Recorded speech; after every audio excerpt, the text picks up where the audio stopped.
If you look at democracies and turnout rate, Australia has like a 95% turnout rate. You have Italy way up there.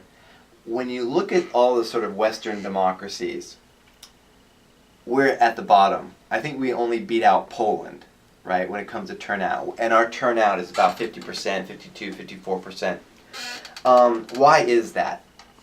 I think part of it is a lot of these European countries have automatic registration. You move, boom.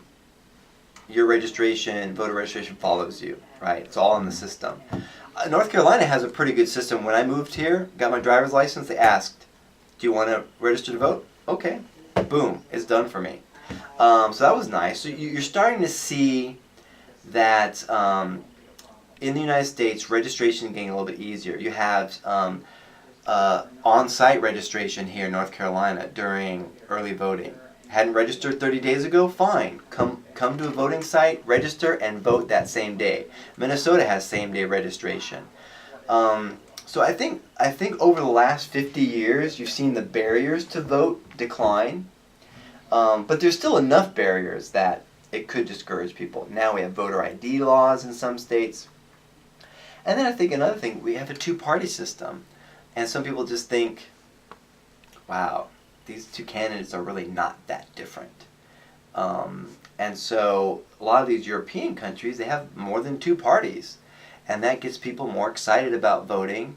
They can feel that they can pick a party that is more congruent with their belief system, a Green Party, a Conservative Party, a religious party, a Labor Party, whatever. So I think there's a variety of reasons why we have lower turnout. Some countries make it a national holiday. You don't have to work that day. Some, Costa Rica, it's like a celebration. It's just a gigantic party that day, right? So I think there's a lot of different reasons why, we have lower turnout. We vote on a Tuesday. We only have two parties. We have some registration requirements. We have voter ID laws. But overall, compared to the 1950s to today, it's much easier to vote now. Back when I first started voting, there was no early voting. You voted on November 6th or November 2nd, the first Tuesday of November, and that's it. You missed it. If it was a rainy day, it snowed, too bad. You got to go wait in line. Now, a lot of states have 2 weeks of early voting, so I think there's fewer excuses not to vote. And part of it is just that maybe it's political apathy, that you just don't feel that your vote's going to matter, right? But I think when you see these close races, right, like in North Carolina in 2008, Obama won by 14,000 votes, 0.3%. If you increase the youth vote or the evangelical vote or any group's vote by just a tiny fraction, you would have tipped the balance, right? So I think these close races, and I've come from places where city council members have entered races and it's been a tie. And in Las Vegas, you just cut the card deck, and high card wins. So if it's a tie, the two candidates cut the deck.